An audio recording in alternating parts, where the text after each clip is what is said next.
en el modelo a seguir, tú podrás algún día, yo espero decirlo algún día, como lo dijo Pablo: aprendan de mí como yo he aprendido de Cristo. Amén. Y estamos llamados en nuestra vida a ser modelos a seguir. Amén. A ser modelos a seguir. Quiero leer un fragmento tomado del libro de Orar sin cesar, del escritor, o se llama Antologías acerca de la oración, de el abogado y misionero, el hermano M. Bones o Edward Bones. Y quiero tomar este fragmento y motivar a la iglesia en algo que la iglesia ha dejado de hacer. ¿De qué vamos a hablar? Sí, pero hay muchas clases de oración. Como lo he dicho, usted se monta al metro o toma el servicio de Solobús o cualquier índole de transporte y va a encontrar personas que en el transcurso hacia su trabajo hacen ciertas oraciones. Por eso les digo, hay varios tipos de oraciones, pero no todas conectan con Dios. No todas tienen una comunión con Dios. Entonces, por eso quiero hablar de la plenitud de la oración, lo fundamental. Y no hay mejor enseñanza que Jesús mismo, el cual nos enseñó a tener una vida de oración. Tomando de estas antologías o este fragmento, de pronto para los que están en el Instituto Bíblico, cuando digo voy a tomar un fragmento, ¿de qué estoy hablando?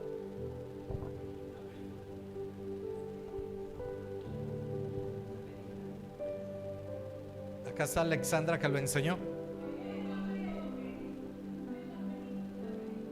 Una perícopa, que es un fragmento bíblico.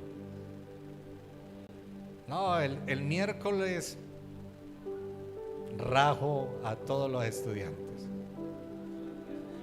La pericopa es un fragmento que es tomado para estudiarlo y poder deleitarnos a lo que Dios está hablando. Y por eso he tomado este fragmento de las antologías acerca de la oración del doctor Edward Bones, y dice: los hombres que han manifestado más a Cristo, escuchen, los hombres que han manifestado más a Cristo en su personalidad y en que han afectado más poderosamente al mundo en favor de Cristo, han sido hombres que han pasado tanto tiempo con Dios como para hacer de ello una característica notable de su vida, es decir, una vida de oración. Amén. Y déjeme darle unos ejemplos acerca de estos hombres. Dice que Charles Simeón le dedicaba desde las 4 hasta las 8 de la mañana a Dios.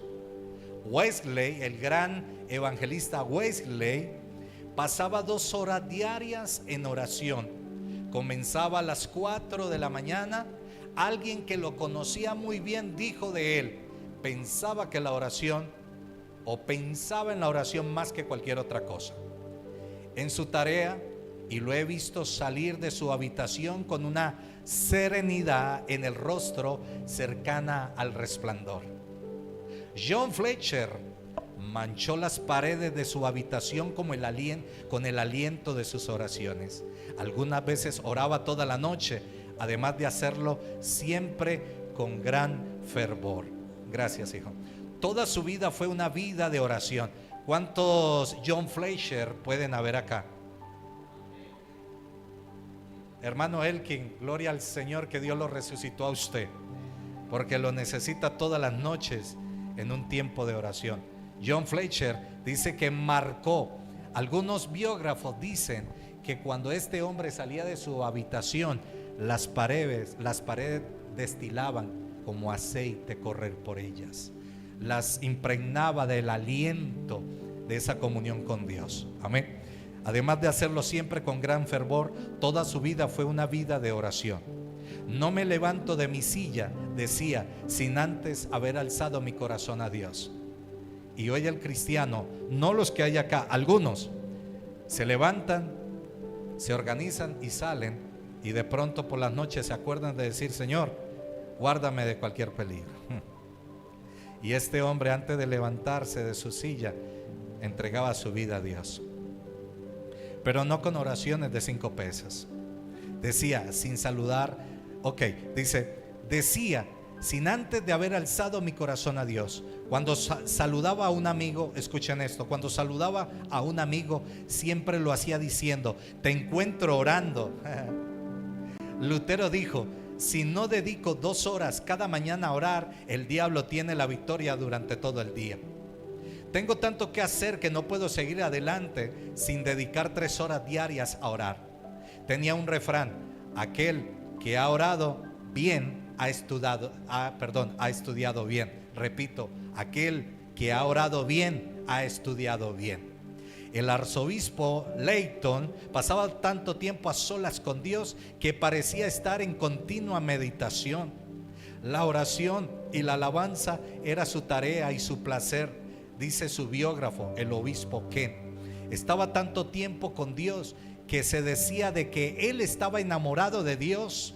Estaba con Dios antes que su reloj diera las 3 de cada mañana. El obispo Asbury dijo: me propongo levantarme a las 4 de la mañana cada vez que pueda para dedicar 2 horas a la oración y a la meditación. Samuel Rutherford, de cuya piedad todavía se aspira la fragancia, se levantaba a las 3 de la mañana para encontrar a Dios en la oración.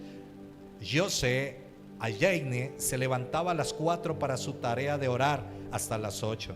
Si escuchaba algún mercader ocupado, estos mercaderes son aquellos que le madrugan para recoger el reciclaje. Dice, se levantaba a las 3 de la mañana para encontrar a Dios en la oración. José Alleine se levantaba a las 4 para su tarea de orar hasta las 8. Si escuchaba algún mercader ocupado en su tarea antes de que él se levantara, exclamaba: ¿cómo me avergüenza esto? ¿Acaso mi maestro no merece más que el de ellos? Aquel que ha aprendido bien esta tarea saca fondos a voluntad y sin dificultades del inagotable banco de Dios. Uno de los predicadores escoceses más santos y lleno de dones dijo: debo dedicar las mejores horas a estar en comunión con Dios.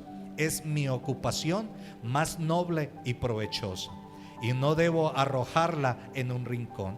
Las horas de la mañana de 6 a 8 son las mejores, de 6 a 8 son las menos interrumpidas, y por ello debo utilizarlas así. Después del té es mi mejor hora, y por ello debo dedicarla solamente a Dios. No debo renunciar a mi antiguo buen hábito de orar antes de ir a la cama, pero tengo que montar guardia contra el sueño. Cuando me despierto durante la noche, debo levantarme a orar. También me convendría dedicar un rato después del desayuno a la intercesión. Este era el plan de oración de Robert McCheyne. El memorable grupo inicial de los metodistas, dicen, nos avergüenza por su forma de orar. Desde las 4 hasta las 5 de la mañana, oración privada. Desde las 5 hasta las 6 de la tarde, oración privada.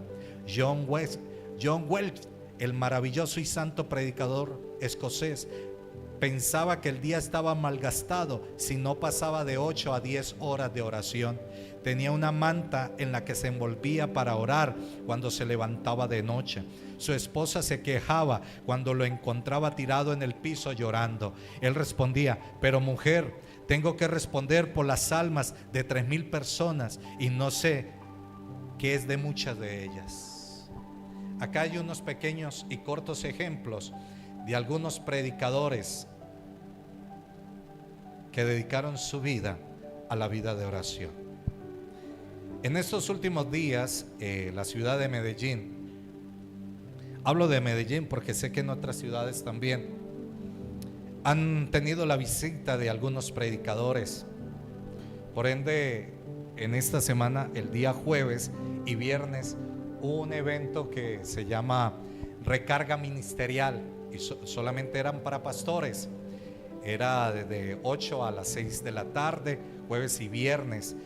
¿Y qué se buscaba con esto? Que los ministros pudieran refrigerar sus vidas en la presencia del Señor.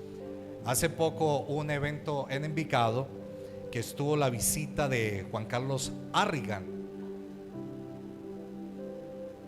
¿Harrigan o Harrigan? Harrigan, ok. La gente salió. Yo no pude estar en el evento por la situación de nuestro suegro, que estamos pendientes, y por ende ese día le dieron de alto. Las boletas que a mí me llegaron de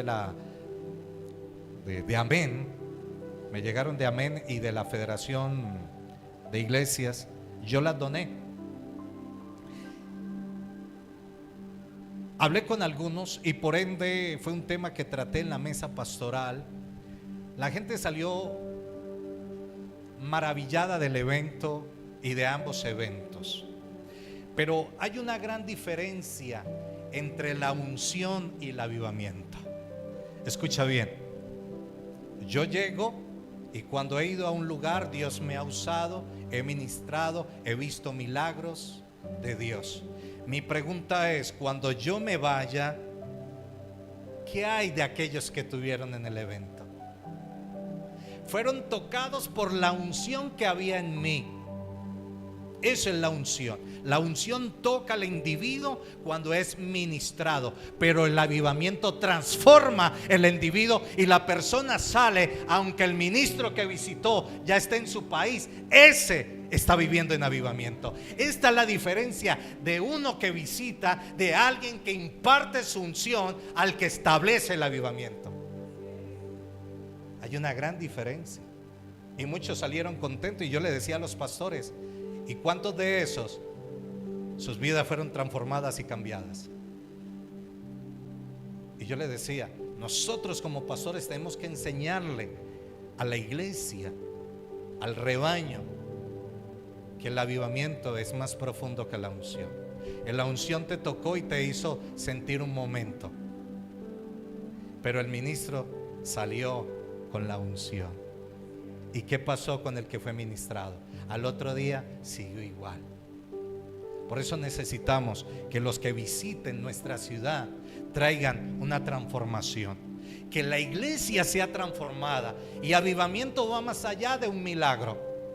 Avivamiento es la transformación del individuo.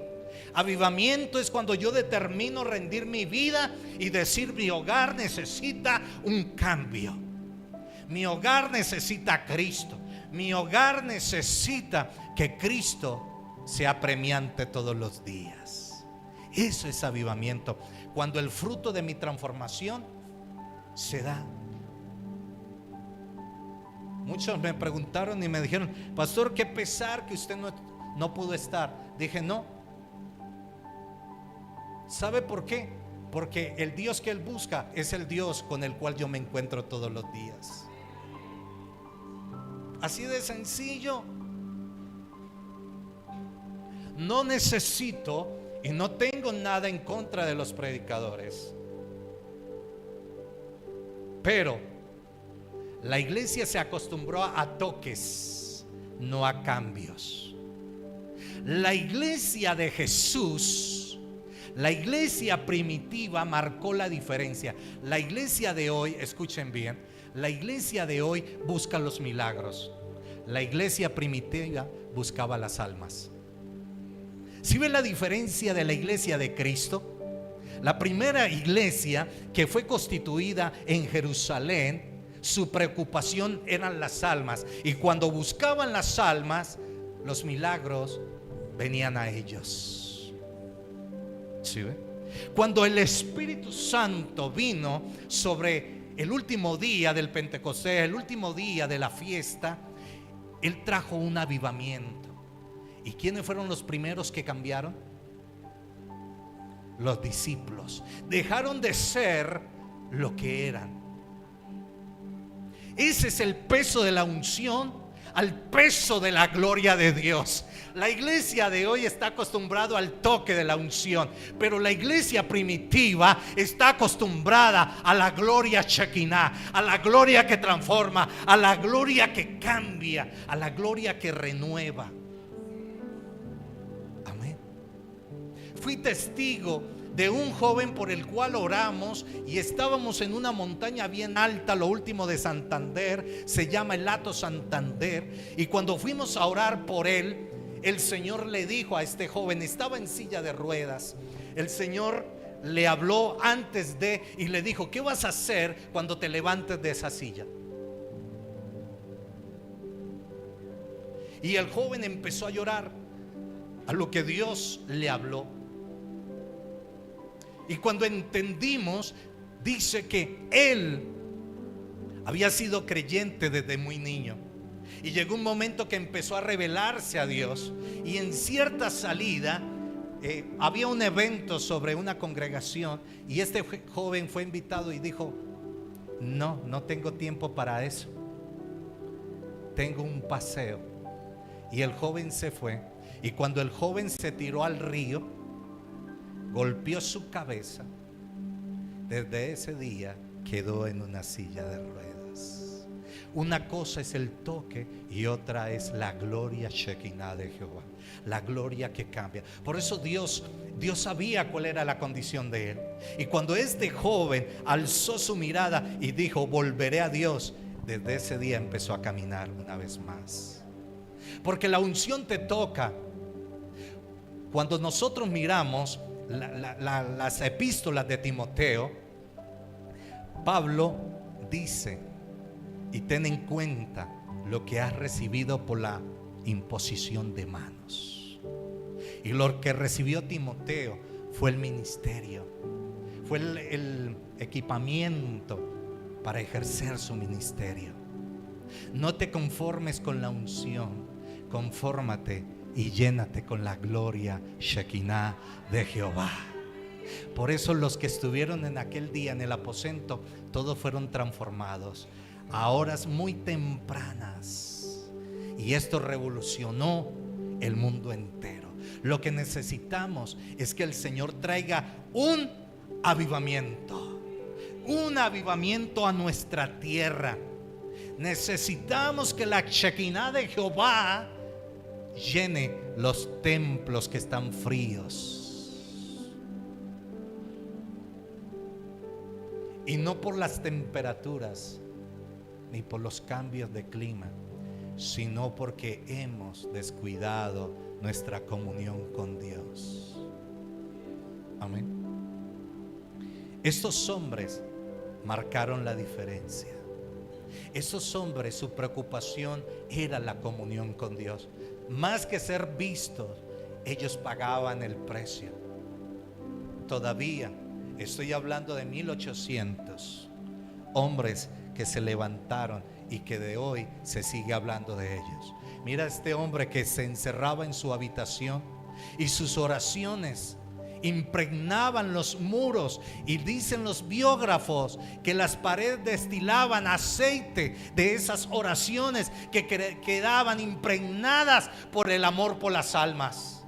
Hoy la iglesia ora: Señor, danos un carro, danos una casa. Y no estoy diciendo que sea pecado, sino que nuestras prioridades son diferentes a lo que Cristo enseñó a la iglesia, a los principios. Y quiero ahora sí empezar con esta enseñanza, y quiero invitarles a que vayamos a la carta de Santiago, capítulo 4, versículo 3.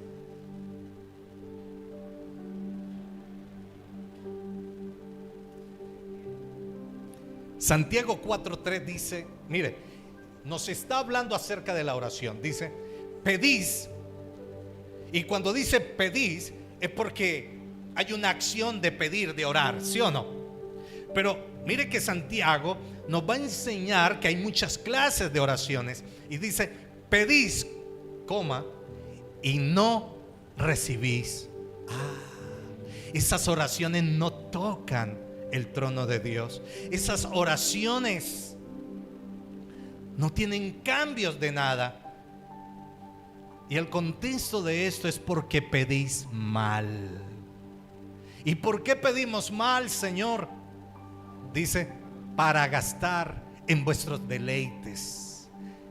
El creyente de hoy en día, su tipo de oración es para sus propios deleites.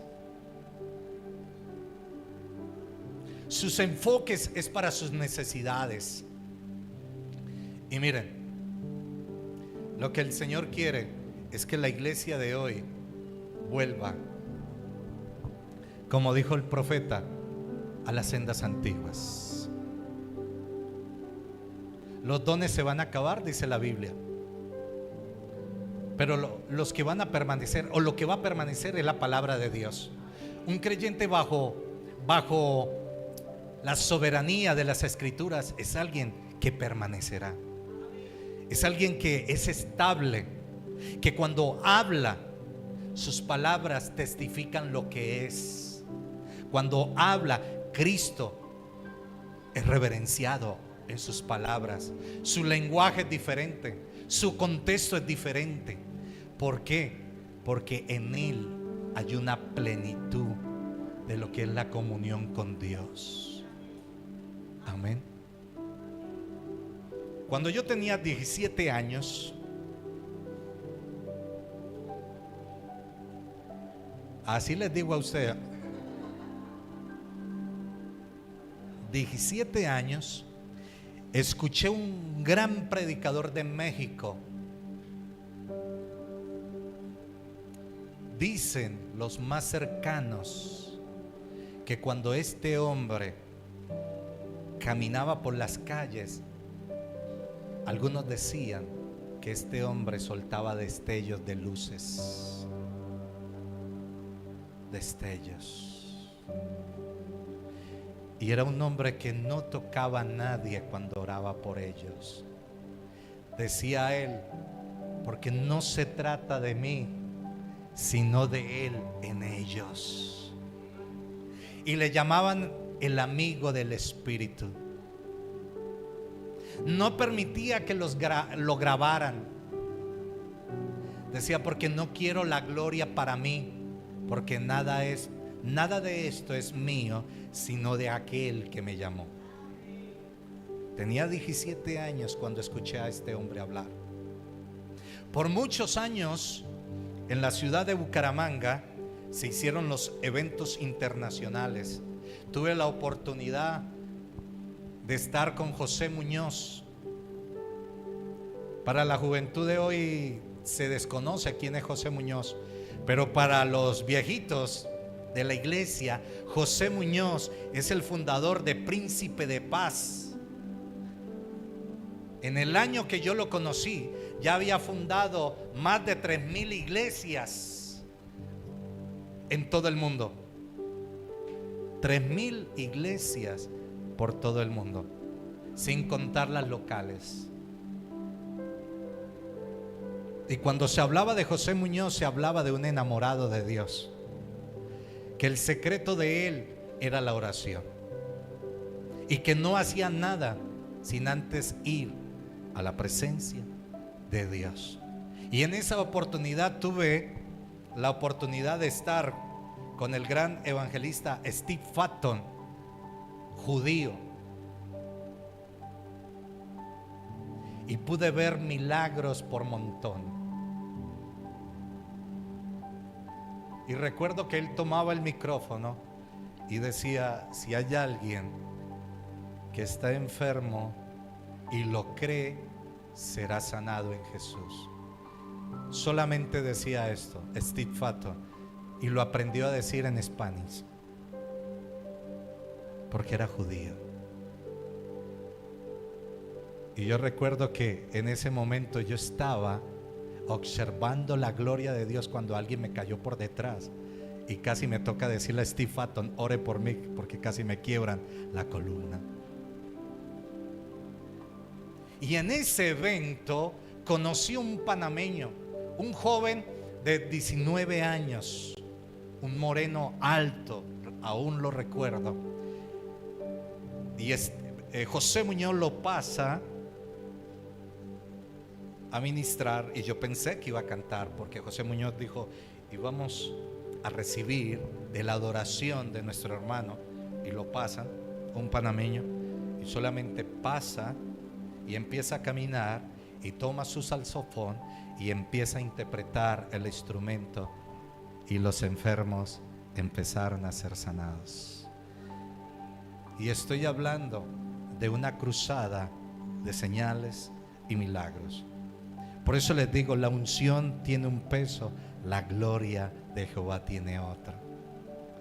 La unción es lo que habla de mí, de mi comunión, pero la Shekinah habla de quién es, y es de Jehová Dios. Amén. Solamente interpretaba el saxofón y yo estaba en la primera fila.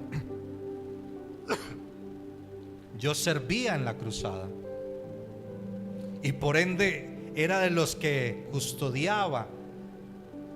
Y digo yo aparentemente, porque un hombre de Dios es cuidado por la presencia de Dios, a estos hombres que estaban ahí.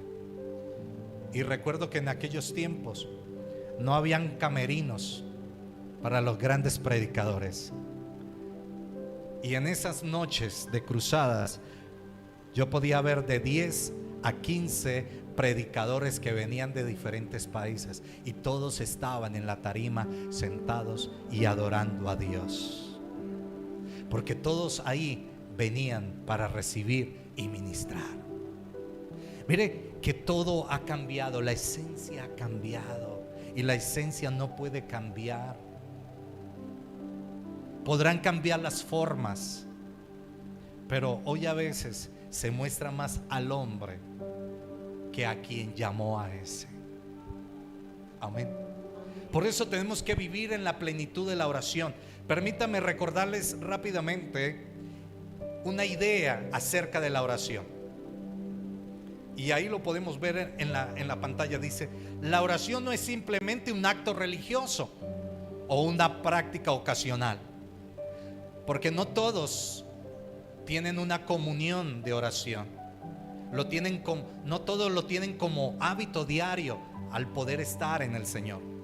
Por eso no es simplemente un acto religioso que solamente oramos cuando nos invitan a orar, ni una práctica que hacemos ocasionalmente, sino un estilo de vida. La oración en nosotros tiene que ser un estilo de vida como lo fue en Jesús, como modelo perfecto.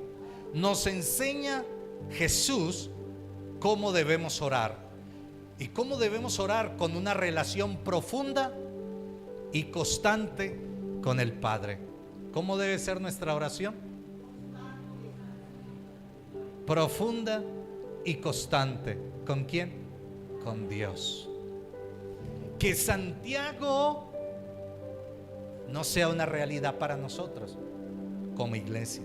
Dice: pedís y no recibís, porque pedís mal, porque pedís para vuestros deleites y placeres. Cuando su oración tiene estos factores, por ende yo le invito: póngase de pie, porque está perdiendo el tiempo, porque su oración o ese momento no está siendo construido por tener comunión, sino que estás construyendo para tener placer. Amén. Entonces, por eso la idea de la oración es que te alejes a que sea simplemente un acto religioso, o que sea una práctica que muy poco haces. Más bien, miremos qué es la oración, miremos la introducción a ella. La vida de oración de Jesús es un testimonio claro de su relación íntima con el Padre y su dependencia absoluta de Él. Miren, Jesús nos dio testimonio. Un líder, un creyente que no tenga vida de oración, déjeme decirle, está en cuidados intensivos. Creo que es el momento de ponerle esos aparatos. está desconectado de la presencia de Dios. Así venga a una reunión, está desconectado. Amén. Hoy en día necesitamos, la iglesia del Señor, a tomar el modelo de Jesús. Y Jesús nos enseñó una vida constante de oración, y por ende su testimonio fue claro. Por eso cuando Él se bajó de la barca, cuando Jesús le dijo a sus discípulos, vayamos, o fue más claro cuando él usó una frase: pasemos al otro lado. Oye, yo te quiero decir, iglesia, pasemos al otro lado. Jesús viene de hacer milagros, y la gente siempre estará buscando los milagros de Jesús. Pero Jesús les enseñó a sus discípulos a que subieran a la barca, y les dice: pasemos al otro lado. Tú tienes que pasar al otro lado. Tienes que dejar esa práctica religiosa. Tienes que dejar la costumbre ocasional. La oración tiene que ser el alimento espiritual de todos los días. Se tiene que convertir en un hábito. Mi hijo es muy disciplinado en hacer deporte, pero yo le digo, la vida de oración tiene que estar por encima de cualquier otro deporte. Tienes que moldear tu espíritu, tienes que moldear tu comunión, tienes que ponerle peso. Y yo a veces lo escucho y me dice: ay, pa, vengo tan cansado porque hice esto y lo otro. Y yo digo: ¿cuánto peso le ponemos a nuestra comunión con Dios? Amén. Hoy dice: hoy voy a hacer ¿cuánto? David, ¿cuánto? Hoy le voy a añadir unas 10 libritas más, de lado a lado, ¿cierto? Hoy voy a ejercitar brazos, mañana piernas, y de pronto lo demás, ¿no? Entonces, la vida espiritual cada día tiene que pesar más. Hay un enemigo constante que no duerme, que mientras tú y yo dormimos, y perdóneme, él no está así, vea, él no está así, la del día. Él está como león rugiente mirando a quien devorar. No son los de afuera, son los de adentro. Por eso tu hogar, perdóneme, no pelecha. Ay, usé una palabra santanderiana, se me salió el santanderiano, pingo. Por eso no pelechas, porque tu vida espiritual no la estás ejercitando en la presencia de Dios, porque Cristo no es el modelo a seguir. ¿Cuál es tu modelo a seguir? La vida cotidiana en donde te estás enfocando. Amén. Por eso la palabra dice: donde está tu tesoro, ahí estará tu corazón. Donde está tu tesoro, está tu corazón. Amén. Entonces, la vida de oración de Jesús es un testimonio claro. Y les decía, cuando Jesús le dijo a sus discípulos: pasemos al otro lado, ellos se montaron en la barca. Y pasar al otro lado, escucha bien, pasar al otro lado es estar dispuesto a que la marea se va a enfurecer, que los vientos van a tomar fuerza. ¿Y sabe para dónde iba Jesús? ¿Alguien sabe por dónde voy?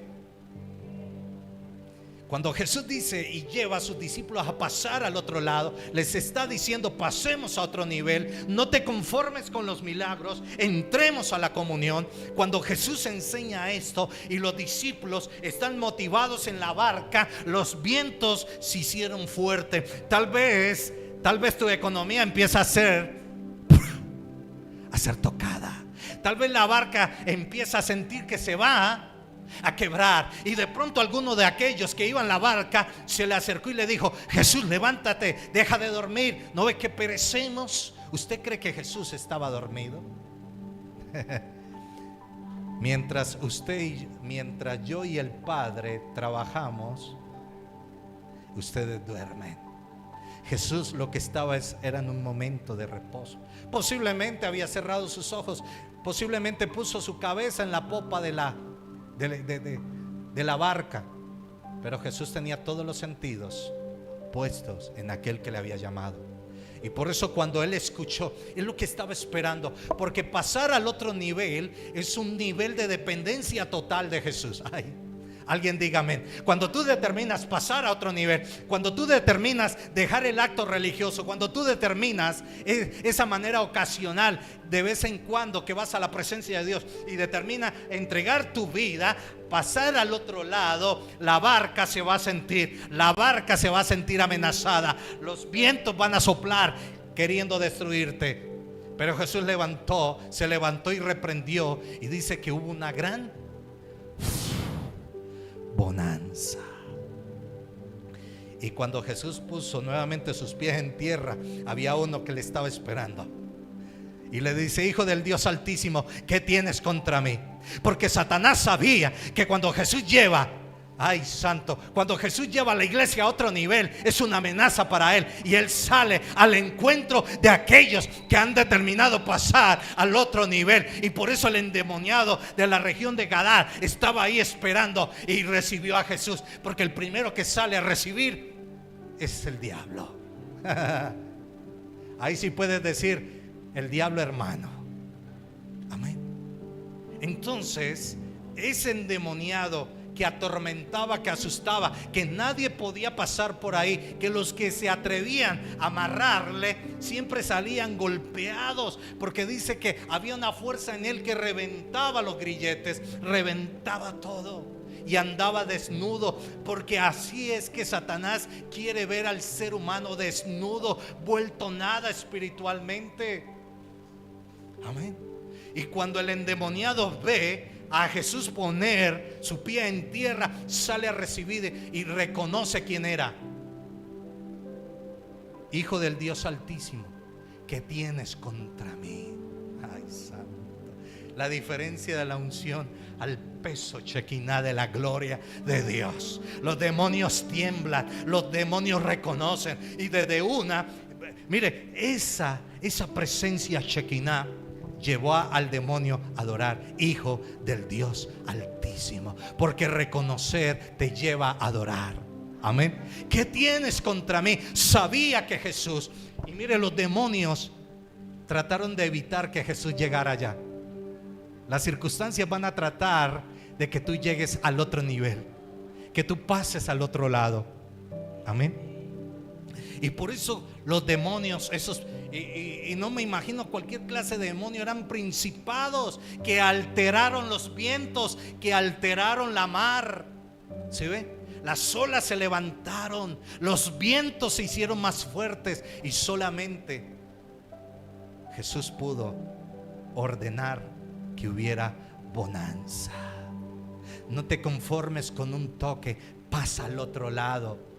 Pasa al otro lado, como aquel que te ha ministrado, que ha determinado. Hay algunos que determinan venir para recibir, y hay otros que determinan dar en la presencia de Dios. Amén. Esa es la diferencia de los que quieren ocupar la silla a los que quieren estar en la acción de la presencia de Dios. Algunos se conforman con el toque, otros se conforman en la presencia de Dios. Moisés era uno de ellos. Moisés dijo, cuando Dios dijo: vea, Moisés, yo voy a enviar un ángel para que vaya con ustedes, porque yo no quiero ir, no sea que ustedes me llenen la copa y yo determine destruirlos. Y Moisés dijo a Dios: si tú no has de ir conmigo, yo no me muevo, no me saques. Fue alguien que no pensó en el toque de un ángel, que era un ángel. Para el judío era importante, era señal de la presencia de Dios. Pero Moisés dijo: a mí no me llena el ángel, a mí me llena tu presencia, y yo lo que necesito es que tú vayas delante de mí, porque si tú vas, yo seré más que vencedor. Eso es lo que necesita la iglesia: salir de las ideologías y entrar a la comunión, entrar a la plenitud en Cristo Jesús. Deja un estilo de vida y aprende al modelo de Jesús. Amén. Mira, no hay mejor testimonio. Uno con las palabras puede decir mucho. Al comienzo, cuando nosotros abrimos la obra, y algunos hermanos y ancianos de la iglesia y fundadores de la iglesia me reuní con ellos y al inicio tuvimos más de 3 pastores que me buscaron para que yo les diera cobertura.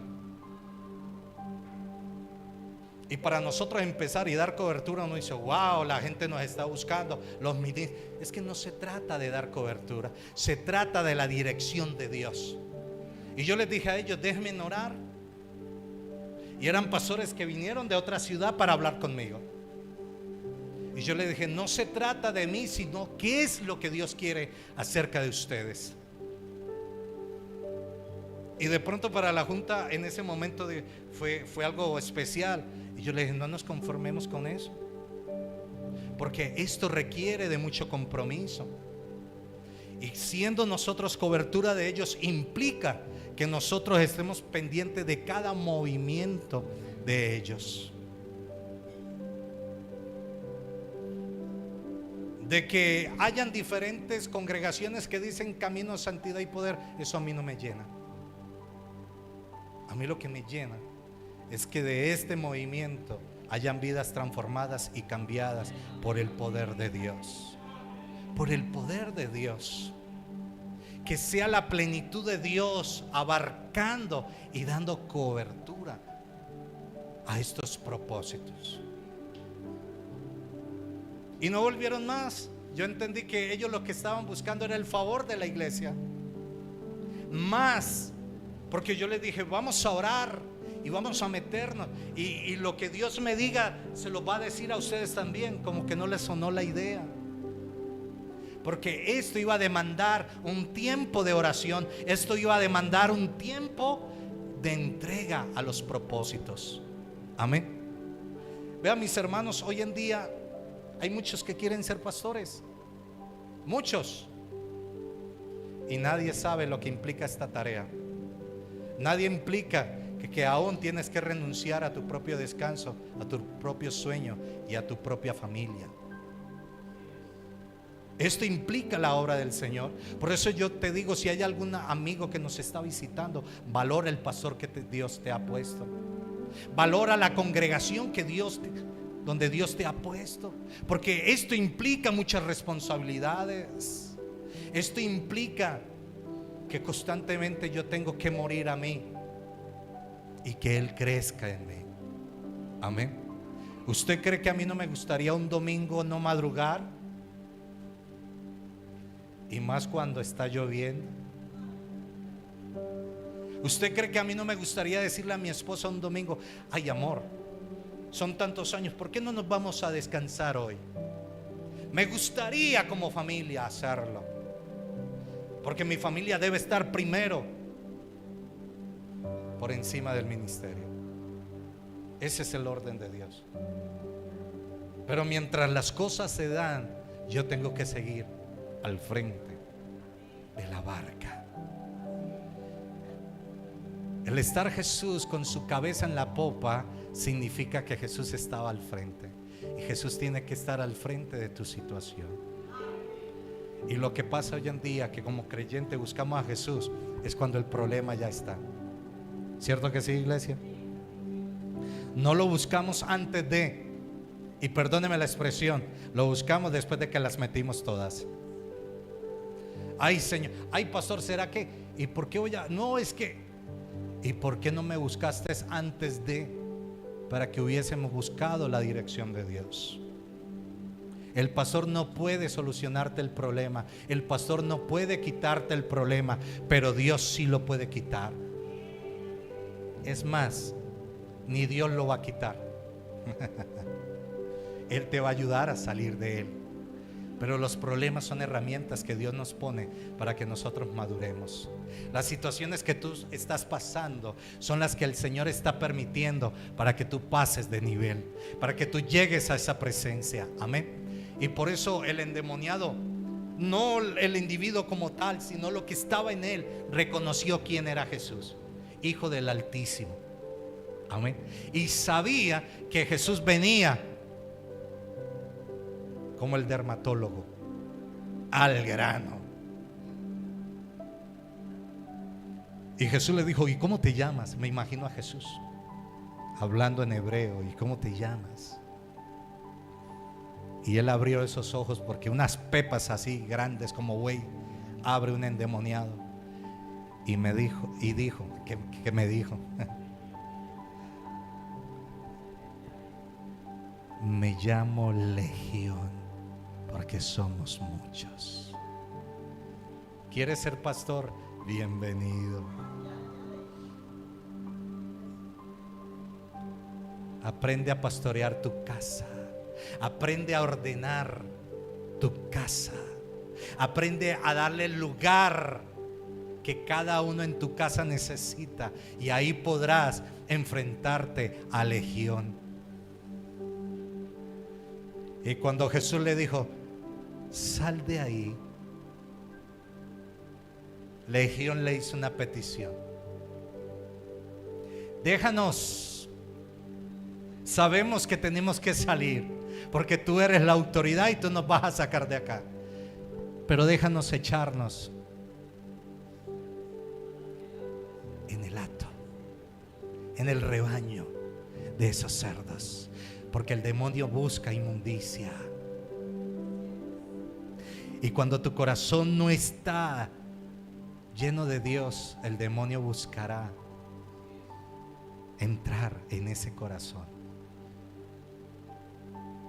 Y dice que Jesús permitió, y Legión se metió. Y era tan fuerte esto, que este hato de cerdos no pudieron contra una presencia maligna, y la angustia de este animal los llevó a echarse por la peña, porque era más fácil quitarse la vida que sentir la manipulación de las tinieblas.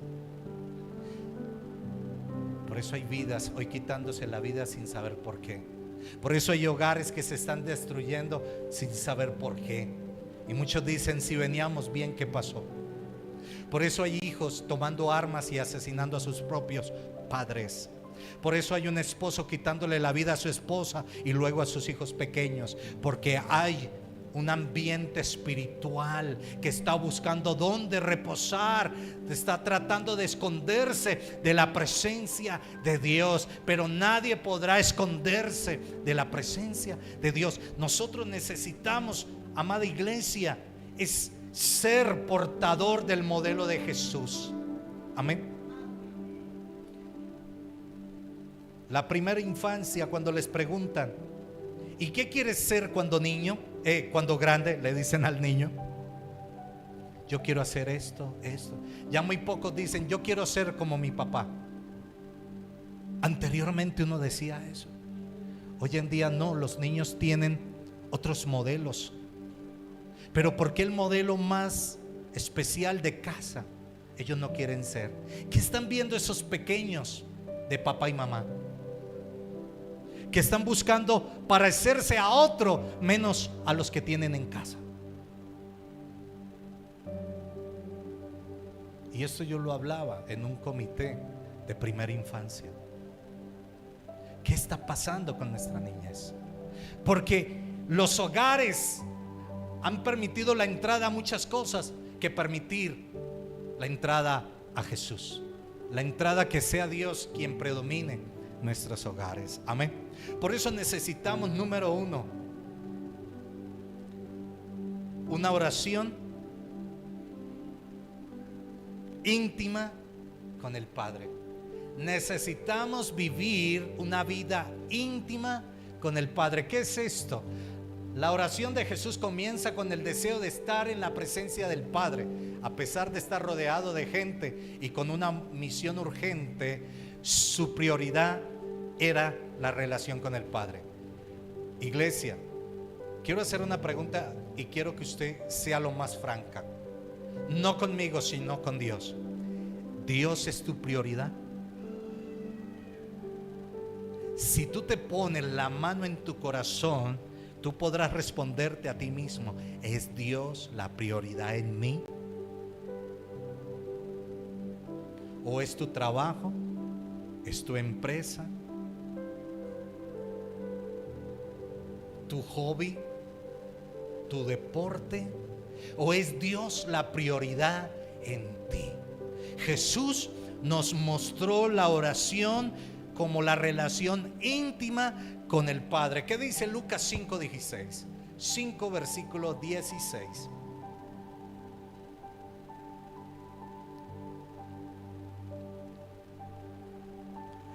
Mas él se apartaba a lugares desiertos y oraba. Iglesia, ¿tienes un lugar especial para ir a orar? Pues son muy pocos los que yo veo que vengan a orar acá. Jesús dice, y él se apartaba a lugares desiertos. Esta casa es un lugar desierto. Desierto en esa terminología, en esa raíz, dice sin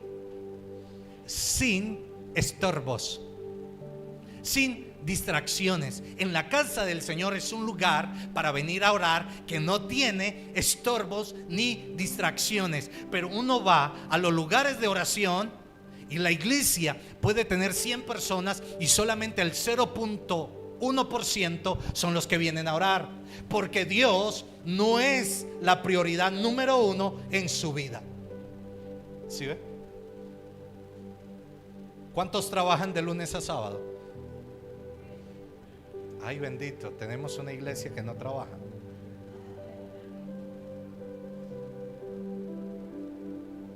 A mí alguien me preguntó, pastor, ¿hay que guardar el día de reposo? Y yo digo sí, amén.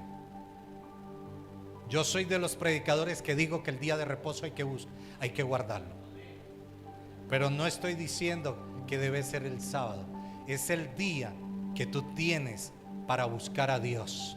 Y ese día, la normatividad de Dios, la norma de Dios dice: 6 días trabajarás y el 7º descansarás, y será día de reposo para Jehová Dios. Será el día que no trabajarás y estarás en la presencia de Dios.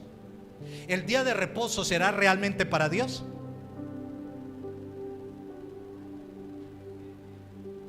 ¿A qué horas termina el pastor para ir a ponerme los guayos? Es que tengo partidito ahora más bueno. Y no estoy diciendo que cualquier otra actividad fuera de Dios sea pecado. Lo que estoy diciendo que el pecado es cuando Dios no es tu prioridad, cuando Dios no es lo primero de lo primero. Cuando Dios es lo primero de lo primero, todo lo demás en tu vida está, escucha bien, está contagiado de Dios, está impregnado de Dios. Está cuando usted en la placa, usted ve que a las 2 de la mañana le está cayendo una gota, y no es la unción del Espíritu Santo, sino la gotera del techo, y tú te despiertas y eso no te deja dormir, y llevas días así y dices: esto hay que solucionarlo. Y lo que hay que traer, el viejito que se sabe subir al techo, cambiar, o en otras ocasiones impermeabilizar. Nuestra vida debe estar impermeabilizada por la visita del Espíritu Santo. Este corazón, no el que late, sino donde está la voluntad del hombre, que es el alma, necesita ser impermeabilizado por el Espíritu Santo. Cuando tú le das esa oportunidad, Él está en el primer lugar. Ay, Santo. Tu hogar es diferente, tus hijos son diferentes, tus hijos caminan. Yo nací en el Evangelio, pero a mí nunca papá me obligó a ir a la iglesia, porque cuando yo entendí que era el cristianismo, mi papá no se congregaba. Y yo nunca recuerdo que mi mamá me haya obligado a la iglesia. Yo determiné que mi vida de niño le pertenecía a Dios. Y cuando mi mamá no iba, yo sabía llegar a casa de mi padre solito. Y yo sabía, y muchas viejitas se reían de mí, porque yo no veía hora y yo llegaba hasta las reuniones de damas. Ay, llegó el niño, y me consentían.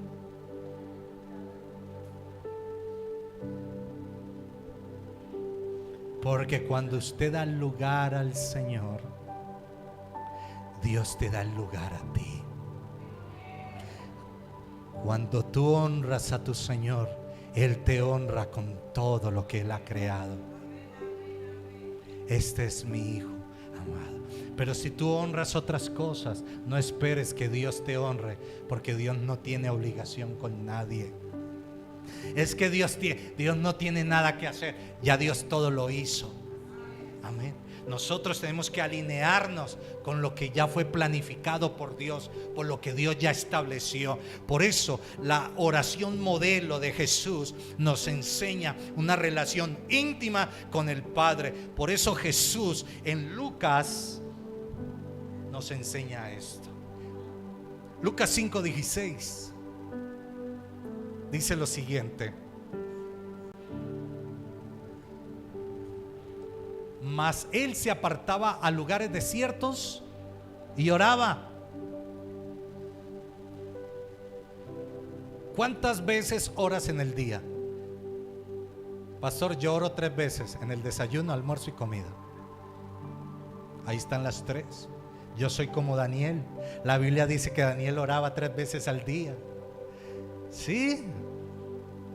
No se acuerde de darles al menos gracias al Señor por lo que Él le provee a diario. Pero esa no es la oración que el Padre espera. Porque por ende el Padre nuestro dice: danos el pan de cada día. Jesús ya lo pidió por nosotros. Y por eso Él hace llover sobre buenos y malos. No te creas tan bueno. Ay, tal vez no eres de los buenos. Él hace salir el sol sobre buenos y malos. Lo que Él espera es una comunión íntima. La comunión íntima es aquella que establece prioridades, y las prioridades está Dios primero en tu hogar.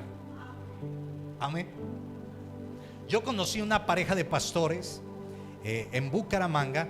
Ellos pastoreaban la congregación o la iglesia La Hermosa. Ellos, el Señor los sacó del basurero a ellos. Yo personalmente fui y conocí este templo. Ellos empezaron la obra literalmente en un lugar donde depositaban las basuras, en un basurero. Y ellos levantaron un cuartico de zinc y oraban al Señor que no lloviera mucho para que las latas no volaran y ministraran a otro vecino. Y ellos empezaron a creer. Y ellos decían de esta forma: porque conocí a uno de los ancianos y les dije cómo Dios desarrolló este proceso acá. Y este pastor fue el que me llevó a conocer de este templo. Y me dijo: pastor, y me mostró el lugar. Hoy en día, donde ellos levantaron el cuarto de zinc, es una congregación o un tabernáculo, para que me entiendan. Porque llamamos iglesia a esto. Iglesia no es esto. Esto es tabernáculo, lugar de reunión, congregación. La iglesia es la que está acá sentadita, hermosa. Amén.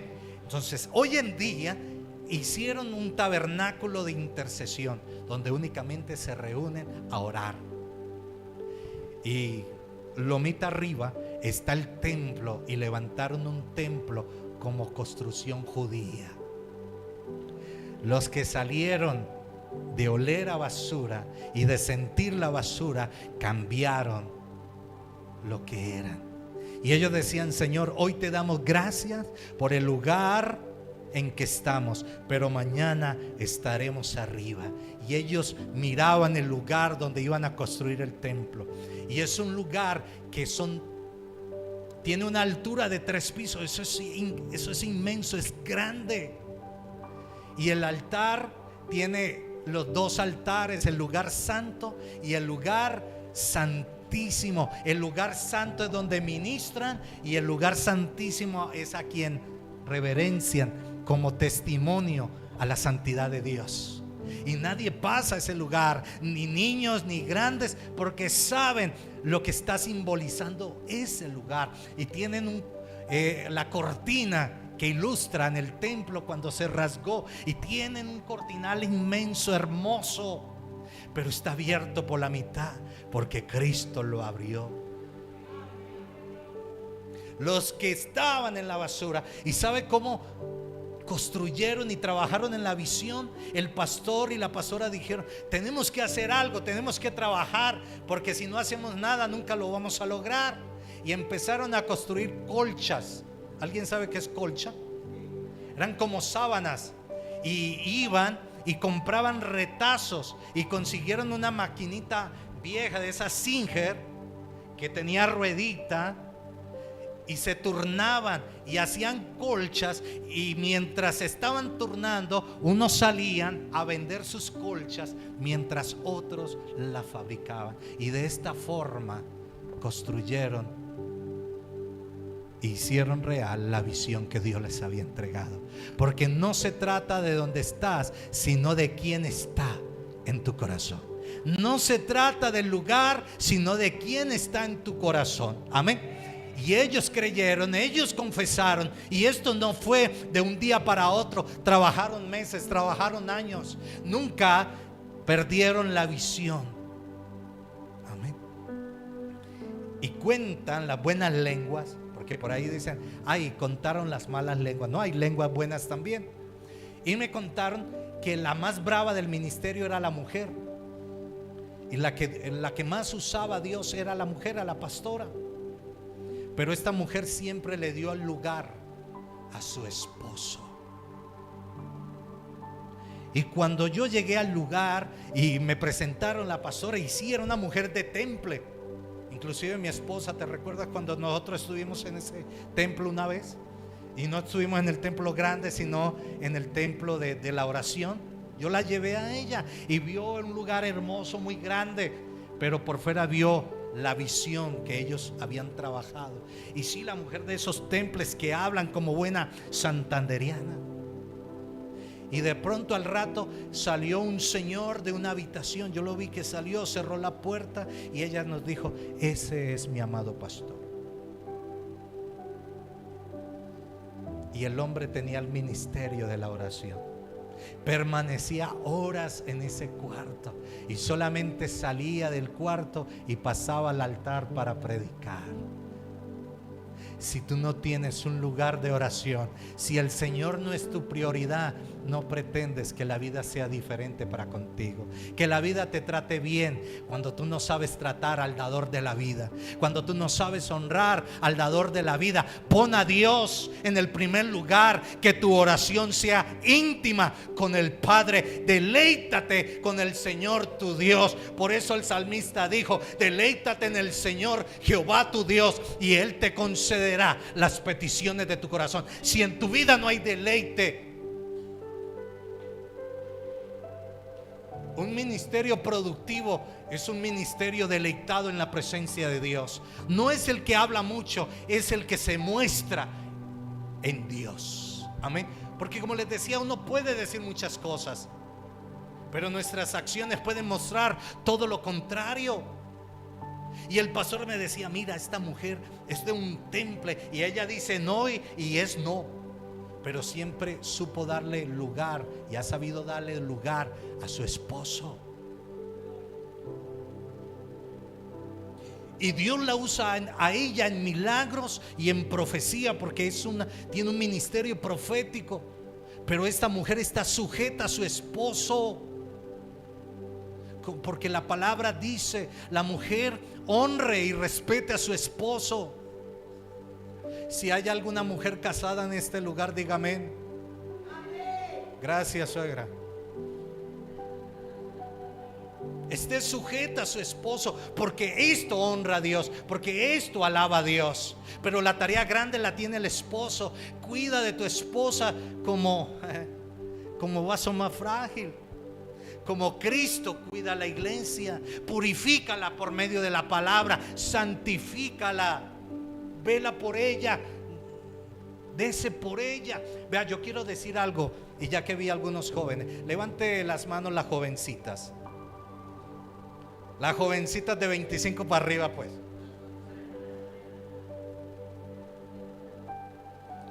Si usted está en una relación y usted le está orando a Dios y preguntando: Señor, ¿cómo debe ser mi relación? La Biblia no habla de noviazgo, en la Biblia no existe el noviazgo.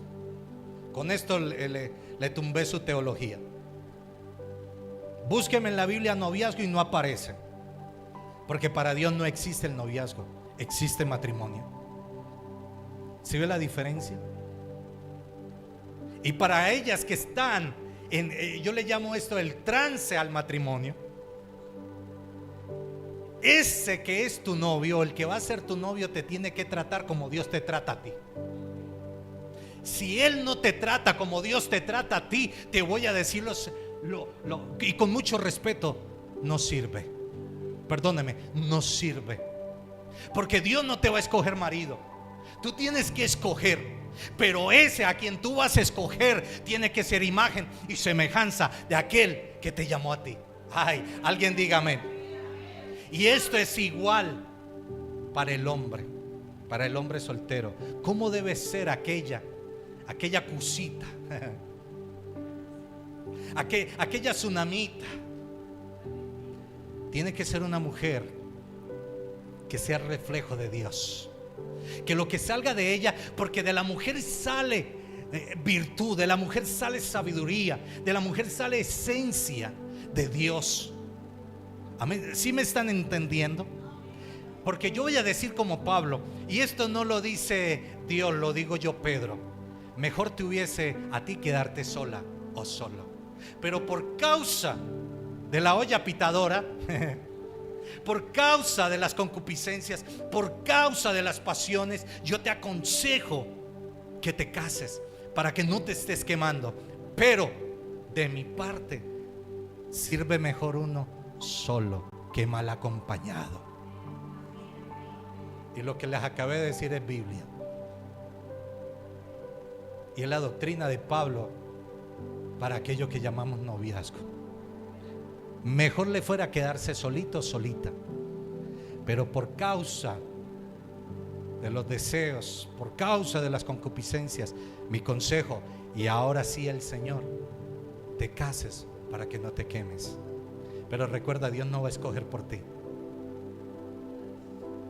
La decisión que tomes, pero mira, en esto que llamamos noviazgo,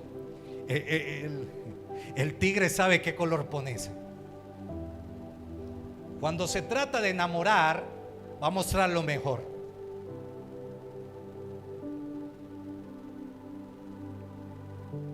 Pero luego empieza a pelar el cobre. Tienes que conocerlo de día y de noche. Me explico. En las buenas y en las malas. Porque si no, vas a padecer en un hogar un infierno. Vas a vivir un infierno, el cual nunca fue creado para ti. Amén. Tu hogar es un lugar de oración. Amén. Yo como papá he orado por la que vaya a ser la esposa de mi hijo, ¿cierto? He orado, no he orado por la novia de mi hijo, he orado por la esposa para mi hijo. Amén. Y le he pedido al Señor llorando. Yo le he dicho: Señor, yo tengo una esposa virtuosa, una esposa que ha estado conmigo en las buenas y en las malas. Yo quiero ver esto en mi hijo, porque nuestro hijo ha tenido un precio, y quiero un hogar así como tú me lo diste. Yo oré por aquella que iba a ser mi esposa, pero yo determiné qué esposa tener. Cuando tú tienes intimidad, tú puedes mirar con los ojos del Señor. Tú puedes ver así. Ya Dios no va a escoger, porque el día que Dios escogió, le echaron la culpa al Señor, y todos lo saben. Esta que tú me diste, dijo el Señor, yo no voy a tener más problemas. Y Dios dijo: yo no voy a pelear más con el hombre. ¿Dónde dijo eso, pastor? En Génesis 6. Yo no voy a contener más con el hombre, porque el corazón del hombre está declinado. ¿Hacia dónde? Hacia la maldad. Yo te pido, no hay personas perfectas, vamos sobre la perfección que es Cristo. Amén. En la perfección, pídele al Señor: Señor, dame un hombre en quien yo pueda construir un hogar para ti, un lugar de oración, que mi casa sea una casa de oración. Amén. Que ambos sean la motivación. ¿Usted cree que yo no salgo cansado de acá? ¿Usted cree que mi esposa no sale cansada de acá? Y muchas veces salimos de acá para atender otras situaciones. Y muchas veces que le digo a mi esposa: ay amor, por fin un ratico de descanso, y ella me dice: ay amor, se me había olvidado todo, se me había olvidado decirte que tienes una consejería ahora. Y yo digo: ay Señor, una más para la liquidación del cielo, y con liberación incluida.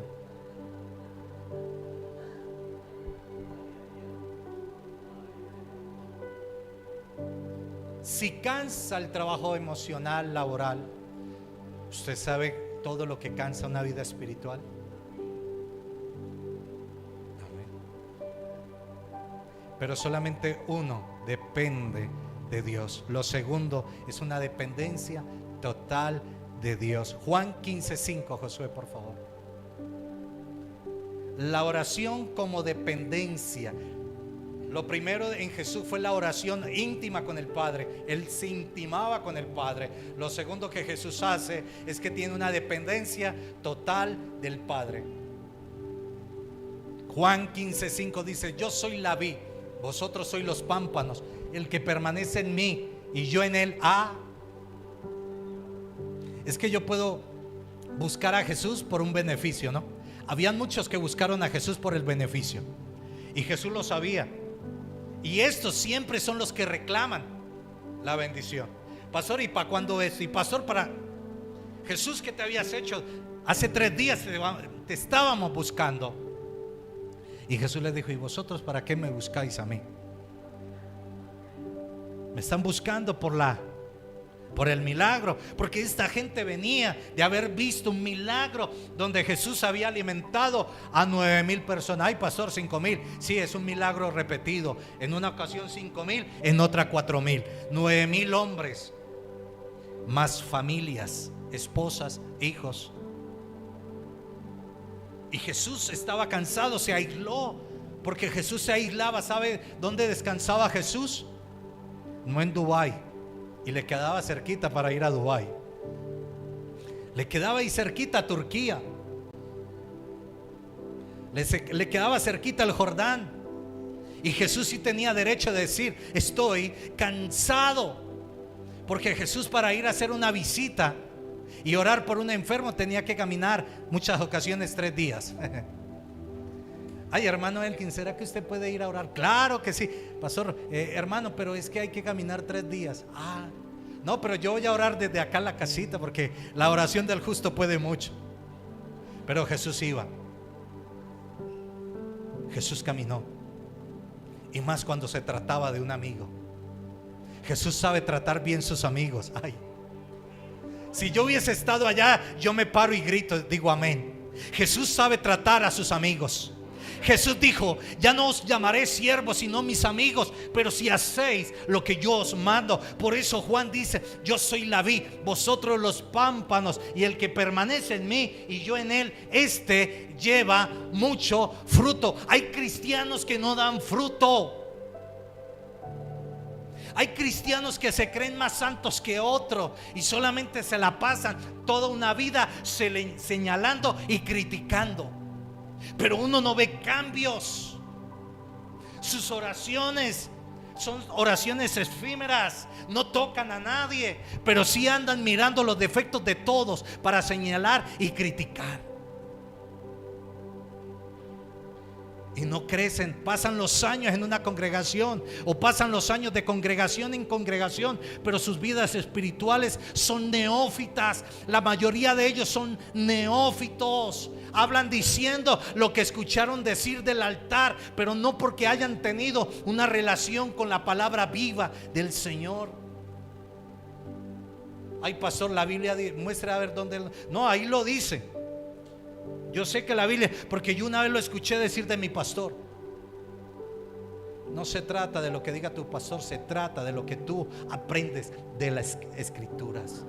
Si a Pablo le dijeron: Pablo, vamos a ir a las escrituras para saber que lo que tú digas esté en ellas, cuanto más a mí, que soy más imperfecto que todos los que hay en este lugar. Tenemos que permanecer en Él. Tenemos que Él sea nuestro reflejo. El que es espiritual no se anda mostrando siempre está a la orden. Sabe llegar aún cuando no es llamado. Ay, alguien dígame. Ay, pastor, usted no me llamó. Si usted me hubiese llamado, yo vengo. No, el que está en la visión sabe entrar a tiempo y afuera de tiempo. Amén.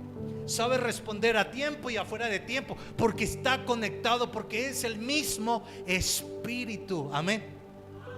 Usted imagina a Jesús. Ay, Señor, mira, ahí se murió. Ah, pero usted, ¿por qué no me llamó? Yo le hubiese respondido. El que está conectado con Dios depende de Dios.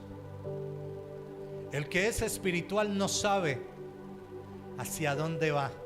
Es como el viento que va de un lado a otro. Usted sabe usted está sintiendo ahí el vientecito, ¿cierto? ¿Usted sabe dónde va a parar? No, nadie lo sabe describir. Así es. El que depende de Dios es movido por Dios. No tiene un lugar establecido, al menos que sea la casa de Dios, pero siempre está movido por la mano de Dios. Amén. Y su fruto habla, y este llevará mucho fruto. Amén. Pastor, ¿qué hacer cuando todos dicen que son de Dios? Fórmula sencilla del álgebra del cielo. ¿Recuerdan el álgebra? El libro sagrado de las matemáticas. La ecuación más perfecta para alguien saber quién es de Dios: por sus frutos. Por sus frutos. Ese tiene hogar, mire cómo es su hogar. Ese tiene hijos, mire cómo son sus hijos. Amén. Su fruto está ahí. Su fruto habla de lo que está diciendo. Y son los que menos hablan y los que más hacen. Mire la ecuación: por los frutos os conoceréis. Por su fruto. Son los que menos hablan y los que más hacen, porque el fruto está conectado con el que le llamó. Amén. Por eso el Señor dice: no es por los dones. Ay, te van a identificar por los dones. Mire que a Jesús, cuando resucitó, no le identificaron a sí mismo.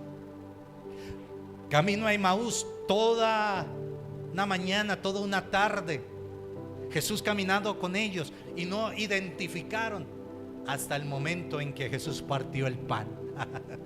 Por el fruto. Amén. Por el fruto. Y ellos, para saber, cuando Jesús les probó, es que Dios nos prueba. Dios no nos tienta, Dios nos prueba. Y estaba establecido para un judío, cuando había un extranjero, ¿quién era ese que caminaba con ellos camino a Emaús? Ellos le dijeron: ¿y no sabes tú de lo que estamos hablando? ¿Eres un extranjero? ¿Cómo estaban viendo los dos discípulos a Jesús? Como un extranjero, ¿cierto?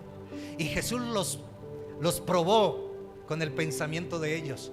Ya se estaba haciendo noche y Jesús dijo: me voy a ir. Estaba establecido para un judío, si en su casa había un extranjero, estaban en la responsabilidad de hospedarle y de alimentarle. Cuando Jesús se paró para irse, ellos le identificaron y le dijeron: no te vayas, ya se hace tarde, la noche está oscura, quédate con nosotros. Jesús quiere pasar la noche en tu corazón. Y solamente aquellos que le identifican le dicen: no te vayas, quédate. Hay muchos que toman a Jesús y lo hacen a un lado y le dicen: Señor, luego hablamos. Jesús quiere caminar conmigo las 24 horas y los 7 días. Jesús quiere que tú dependas de Él, que no le busques cuando el problema está, sino que le busques aun cuando ya se hace tarde. Y por último, la oración es la obediencia que nos lleva a encontrar la voluntad de Dios. El que tiene comunión con Dios es una vida de obediencia. Su vida está radicada en la palabra. Yo he tenido que hablar con personas de otras ciudades. En ocasiones tengo amigos en otros países que no los conozco y los pastoreo a la distancia, y me escriben y me llaman: pastor, ore por mí. Pastor, estoy llorando. Pastor, usted me puede acompañar. Voy a hacer unos días de ayuno, ¿me puede acompañar? Y yo me siento comprometido y me siento responsable. Que me llamó y me dijo: me puede acompañar, es porque espera que yo le acompañe. Lo he hecho y Dios me ha mostrado cosas, y luego le llamo y le digo: mira, amigo, Dios me está hablando. Uy, pastor, era lo que yo estaba pidiendo a Dios que me confirmara. Cuando uno está sujeto, uno sabe oír la voz de Dios. Hay muchos que son iglesia o vienen a la iglesia porque el que es iglesia sabe oír la voz de su Señor, sabe reverenciar la voz del Señor. ¿Cómo es reverenciar? Obedecer, poner por obra, poner por práctica. Por eso el libro de Santiago o la epístola de Santiago dice: no sé simplemente oidores, sino hacedores de la palabra. ¿Eres tú, iglesia, hacedor de la palabra? ¿Pones tú por obra lo que el Señor te está hablando cada día? Aquellos que yo veo tomar nota, para mí es una expresión de alegría, porque digo, no lo van a pasar por alto. Si está copiando es porque en ellos está el volver a mirar y meditar en lo que Dios está hablando. Amén. La oración, Jesús fue modelo de obediencia. Jesús nunca hizo en su ministerio lo que quiso hacer. Amén. Jesús nunca aplicó lo que se le daba en gana santamente. Él siempre estuvo sujeto al Padre. Pablo era un amante de la evangelización. Por ende fue uno de los pocos apóstoles que fue ¿a cuántos continentes? África, Asia, Europa. ¿A dónde más fue Pablo? Los 3 viajes misioneros de Pablo. Pablo amaba y no le importaba cuántos días tenía que viajar, y muchas veces sin qué comer. Pero hubo momentos donde el Espíritu Santo le habló a Pablo y le dijo: no entres a ese lugar. Si tú no estás sujeto a la obediencia, tú vas a violentar los principios en tu ministerio. Tú vas a mancillar.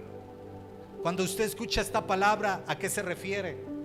Mancillar tu lecho. Pero también existe el mancillar nuestro ministerio. Mancillar el lecho es pensar en otro hombre, en otra mujer que no sea tu esposo o esposa. Mancillar nuestro ministerio es saltarnos los principios de lo que el Señor nos ha mandado a hacer.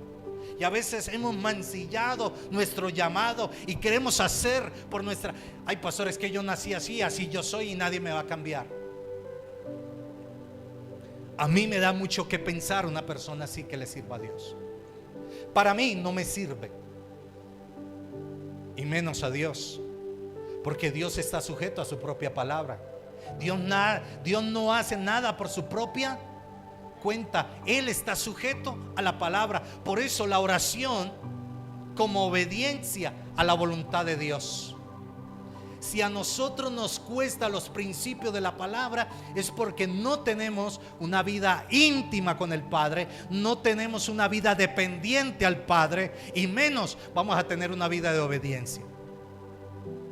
Pastor, yo soy muy sujeto a Dios, pero no a mi esposo. Y yo pregunto: ¿y cómo puedes estar sujeto a Dios que nunca has visto?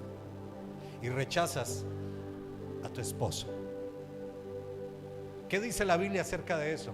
El tal es un mentiroso. Dices aborrecer a tu hermano, pero vienes y levantas las manos y dices que amas a Dios. En la lógica de Dios eso no existe. Si tú amas a tu hermano es porque estás amando a Dios. Y no únicamente aquel que te abraza, no únicamente aquel que está en las buenas y en las malas, aún aquel que te señala, aún aquel que te juzga, porque en eso está y en eso consiste el mejor sermón de nuestro ministerio: amar a nuestros enemigos. Ay, Señor, qué tarea. A mí me ha costado, lo he aprendido, pero ha costado. Ha costado. Y lo aprendo cuando estoy de rodillas. Cuando estoy de pie no lo aprendo. Porque cuando estoy de pie lo estoy viendo de esta manera. Pero cuando estoy de rodillas lo miro a esta manera. De rodillas uno aprende a amar. Amén. ¿Recuerdan el inicio cuando les dije de este hombre? Cuando se refería a sus amigos: te veo en mis oraciones. ¿A qué se refería este predicador? Cuando encontraba a un amigo por ahí: ay, Elkin, ¿cómo estás? Elkin, te vi primero en mis oraciones. ¿A qué se refería este predicador? A que en sus oraciones sus amigos estaban presentes. Por eso se veía con ellos en sus necesidades, se ponía en su lugar, iba a su hogar a través de la oración. ¿Sí ve? ¿Usted ve a su amigo primero en la oración? Hey, ¿hace cuánto no te veo? Y yo digo: ay, Señor. Cuando alguien me dice: ay, pastor, tenía tiempo que no lo veía, a mí me preocupa. Eso quiere decir que nunca estaba orando por mí. Pero qué bendición cuando alguien le dice: ay, pastor, el Señor me ha tenido orando por usted. Uno dice: uy, Señor, solamente tú sabías lo que estaba viviendo y por dónde estaba atravesando. Esos son los mejores amigos. Esa es la amistad que uno necesita. Esos son los que pelean por uno. Esos son los que van a estar con uno en las buenas y en las malas. Esos son los que le van a decir a uno: así no, mi hijo, así no es. No es el que le da la palmadita y le dicen: hágale. Eso una vez no hace daño. Sí hace daño. Porque eso te va a llevar al lugar de donde te sacó el Señor. Amén. No vuelvas al lugar de donde te sacó el Señor. Y termino con esto.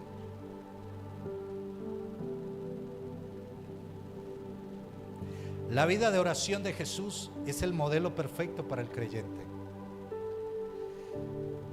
La conclusión final acerca de Jesús. Tendría mucho que hablar de Jesús, pero quiero concluirlo en esto. La vida de oración de Jesús es el modelo perfecto para el creyente. No es solo un acto ocasional, sino una manera de vivir. Al seguir el ejemplo de Jesús podemos tener una relación más profunda con el Padre, una dependencia total de Él y una obediencia dispuesta a su voluntad. Estos fueron los tres principios que hemos aprendido de Jesús. Jesús tenía una vida íntima con el Padre, un modelo a seguir. Era alguien que ponía al Padre en el primer lugar. Segundo, Jesús dependía totalmente del Padre. Y tercero, Jesús estaba sujeto totalmente al Padre. Nada hizo por su propia voluntad. Podemos interceder por los demás y ser persistentes en nuestra fe, sabiendo que Él escucha y responde. ¿Alguien puede dar fe que el Padre nos escucha? La oración transformadora. La oración podrá transformar, o la oración transformadora podrá transformar nuestras vidas y nos conforma más a la imagen de Cristo. Cuando usted más está en Él, usted más se parece a Jesús y menos se parece a usted.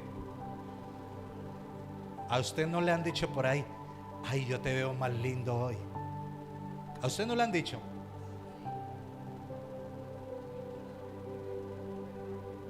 ay, pastor, se está echando Nivea. Nivea que crea que es así. Es la imagen, es la semejanza. Entre más busca usted a Cristo, más Él se va a aparecer en su vida. Vas a ser tú menos y Él más. Colócate de pie. Oremos al Padre.